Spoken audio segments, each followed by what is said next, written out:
Halo teman-teman, apa kabar? Udah siap buat CPNS 2025? Kalau enggak, tenang aja. Kita bakal bahas soal analogi TIU verbal yang sering bikin pusing, tapi kita bahasnya dengan cara yang seru dan mudah banget dimengerti. Jangan khawatir, kita bakalan kasih tips super jitu supaya soal analogi ini bisa kamu kuasai tanpa stres. Jadi siap-siap buat jadi jagoan TU ya. Jangan lupa klik like kalau kamu suka dan subscribe supaya kita bisa terus temenin kamu belajar. Yuk langsung kita mulai. Siapa tahu kamu udah jadi master analogi bersama channel Rizky Core. Di video kali ini kita akan membahas mengenai verbal, khususnya adalah analogi. Di sini kita ada beberapa contoh soal dari analogi yang sering muncul dalam soal TIU SKD. Oke, kita bahas dulu trik dan tips. Trik dan tips mengerjakan soal analogi verbal TIU CPNS. Yang pertama adalah analogi ini berhubungan dengan jenis hubungan kata. Jadi dalam jenis hubungan kata itu ada salah satu pernyataan yang hilang, sehingga kita disuruh untuk melengkapi sesuai dengan apa yang sudah diberikan dalam soal. Biasanya yang sering muncul dalam jenis hubungan kata adalah yang pertama sinonim. Dia memiliki arti yang sama, gembira, hubungannya dengan senang. Antonim, kadang dua kata memiliki arti yang berlawanan. Misalnya dalam soal tersebut ada makna yang berlawanan sehingga kita bisa memilih. Dan hubungan kata yang lain adalah bagian dan keseluruhan. Satu kata merupakan bagian dari keseluruhan kata yang lain. Misalnya buku, halaman. Jelas halaman adalah bagian dari buku. Contoh yang lain hubungannya adalah sebab dan akibat. Contohnya adalah karena hujan menyebabkan banjir. Atau fungsi dan objek. Satu kata yang menunjukkan fungsi. Contohnya adalah pen atau pensil untuk menulis. Ini adalah jenis hubungan kata yang sering muncul dalam analogi TIU. Dan trik yang berikutnya adalah cermati pilihan jawaban. Setelah memahami hubungan kata pertama, cermati pilihan jawaban. Eliminasi. Kuncinya adalah eliminasi yang tidak ada hubungannya dengan yang diminta soal, sehingga kita dalam mengamati akan semakin cepat untuk menentukan jawaban. Eliminasi pilihan yang jelas tidak cocok dengan pola hubungan yang sudah kamu tentukan, kemudian pilih pilihan yang paling sesuai.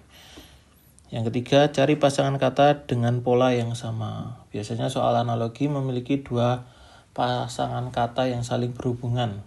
Cari pasangan kata yang memiliki pola hubungan yang serupa. Kita perhatikan pola hubungannya. Hubungan. Apakah hubungan tersebut tentang waktu, sifat, fungsi, atau keadaan? Sehingga kita memilih jawaban yang berhubungan dengan apa yang diminta di soal. Yang keempat adalah fokus pada kata kunci. Jangan bingung dengan kata-kata yang panjang atau rumit, fokuslah pada kata kunci yang ada di soal untuk menentukan hubungan yang paling jelas dan sederhana. Yang pertama, fokus. Yang trik yang terakhir adalah latihan secara rutin. Latihan soal analogi sebanyak mungkin akan membuatmu terbiasa dengan berbagai jenis hubungan. Jenis hubungan kata yang muncul di soal semakin sering berlatih, semakin cepat dan tepat kamu dalam menentukan atau menemukan hubungan yang benar. Jadi sering kita berlatih, kita akan lebih cepat untuk menentukan hubungannya. Kita mulai saja langsung ke soal. Soal yang pertama adalah beton, semen, bata, titik-titik. Ketika kalian mencari hubungan beton, semen, bata itu apa? Untuk soal ini kita harus memahami hubungan antara beton dan semen. Yang mana semen adalah bahan utama dalam pembuatan beton. Bahan utama, berarti bahan utama. Bata berarti bahan utamanya Yang pertama batu, jelas batu adalah bahan alami yang sering digunakan dalam konstruksi, tetapi tidak merupakan bahan utama dalam pembuatan bata. Pasir bukan salah satu bahan yang digunakan dalam pembuatan beton, tetapi tidak digunakan sebagai bahan utama pembuatan bata. Berarti ini bukan. Tanah liat, bahan utama pembuatan bata. Oke, kita simpan dulu jawabannya. Kita walaupun ketika dalam mengerjakan soal SKD besok, ketika kita sudah menemukan jawaban yang tepat, kita langsung ke soal berikutnya. Tapi dalam pembahasan video kali ini kita akan bahas tiap pilihan. Dinding adalah hasil konstruksi, ini hasil, jadi bukan. Genting adalah bahan konstruksi untuk atap, meskipun genting digunakan dalam pembangunan rumah, tapi tidak ada hubungan atau tidak berhubungan dengan bahan utama pembuat bata. Jadi jawabannya adalah C. Soal berikutnya. Dokter, resep, sama dengan titik-titik obat. Kita harus mencari hubungan yang tepat antara kata dokter dan resep, serta mengaitkannya dengan pasangan kata lainnya yang berkaitan dengan obat.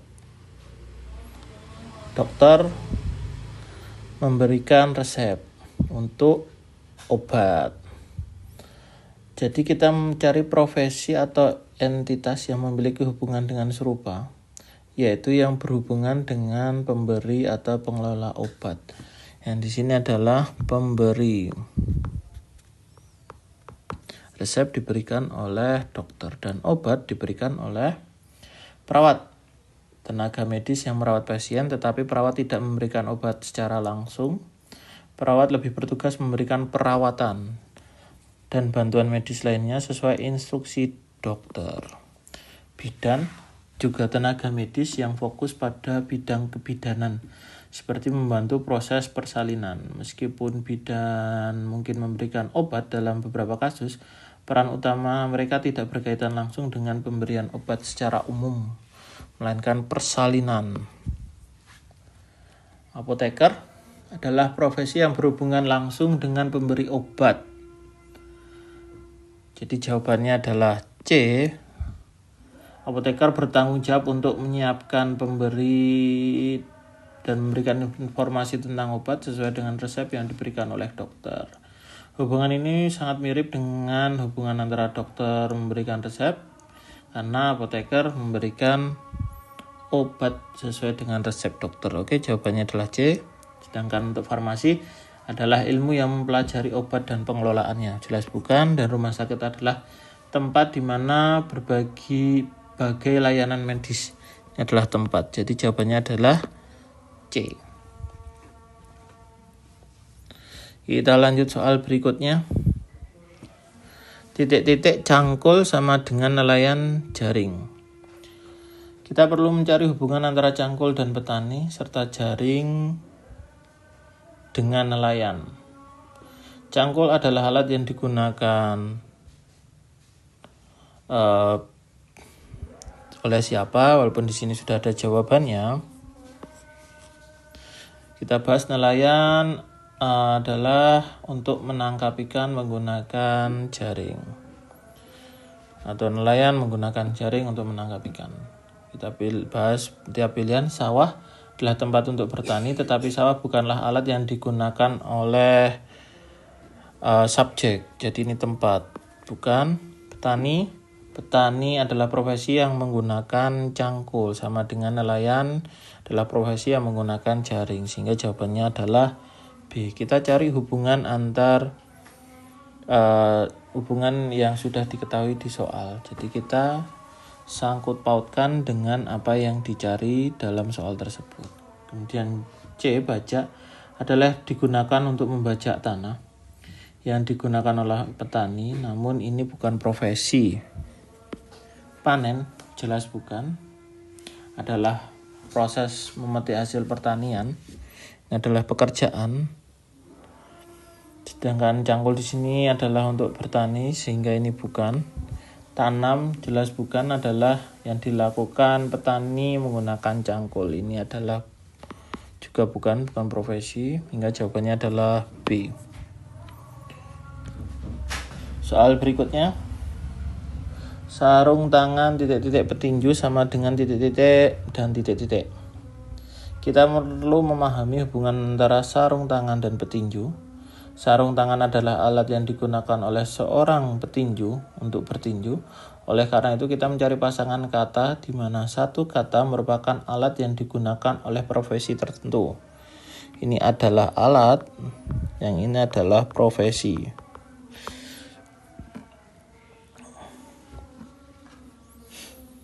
Kita bahas satu-satu. Obat dokter. Obat adalah sesuatu yang digunakan oleh dokter untuk mengobati pasien. Meskipun ada hubungan antara dokter dan obat, hubungan ini tidak mirip dengan sarung dan petinju. Karena dokter tidak selalu menggunakan obat secara langsung untuk dirinya sendiri. Nah, ini adalah sarung tangan yang digunakan oleh petinju. Dan ini ketika dimasukkan ke A, obat digunakan oleh dokter, jelas itu tidak selalu digunakan. Jelas bukan? Apoteker, obat adalah orang. Apoteker sendiri kita ketahui adalah orang yang menyiapkan dan memberikan obat. Meskipun ada hubungan antara apoteker dan obat, bukan hubungan antara alat dan profesi yang menggunakan alat tersebut.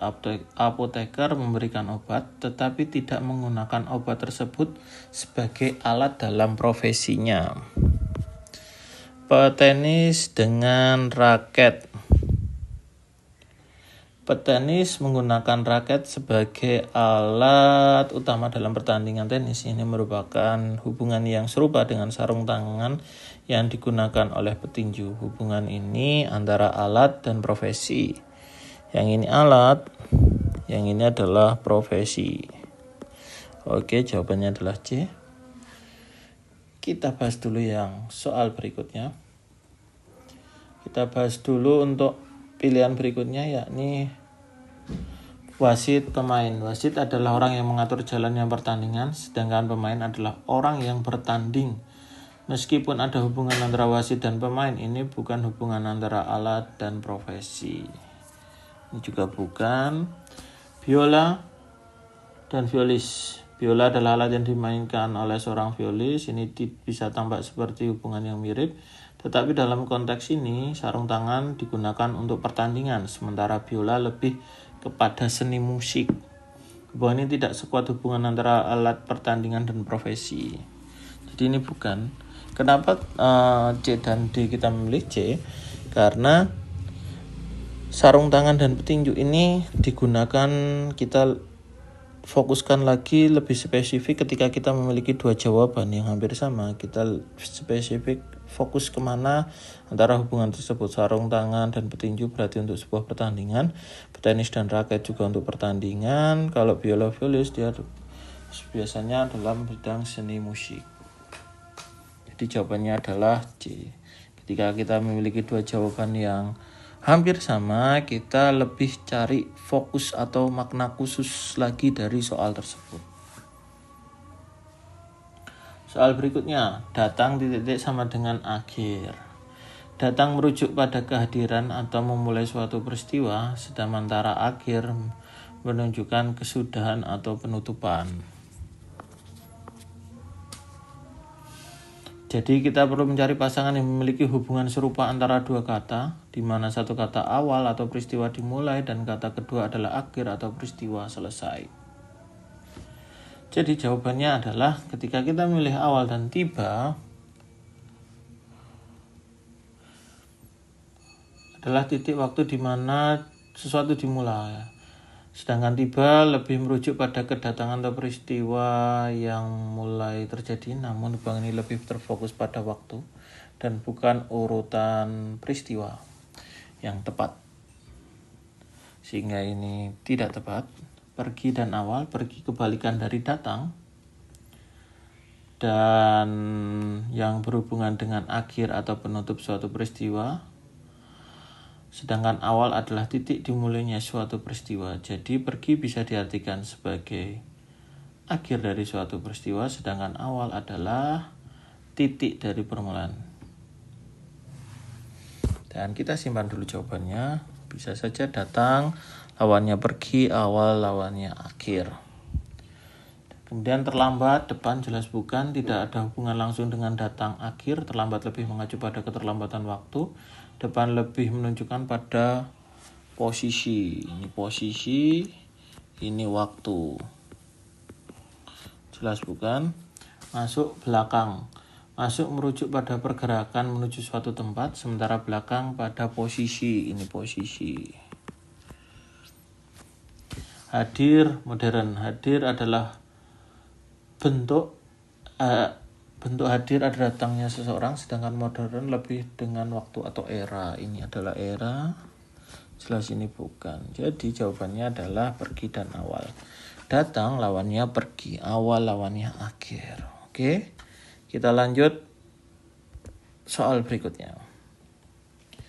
Pesawat terbang, pilot udara. Kita melihat hubungan antara pesawat pilot di sini. Kita memiliki 3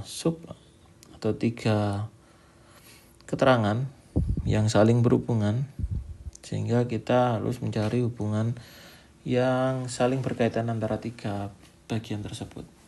Kita melihat hubungan antara pesawat terbang dan pilot di sini. Pilot mengoperasikan pesawat terbang di udara.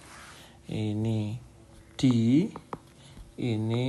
mengoperasikan. Jadi, kita cari pasangan yang memiliki hubungan serupa, artinya kita mencari pasangan yang terdiri dari alat transportasi dan profesi yang mengoperasikan alat tersebut dan ruang tertentu. Ini alat transportasi, kemudian yang ini profesi, pilotnya, yang kemudian tempat. Cari yang ada hubungannya. Alat transportasi semua masuk, A, B, C, D, E. Misalnya kita pilih seperti itu. Kemudian profesi. Yang balap bukan.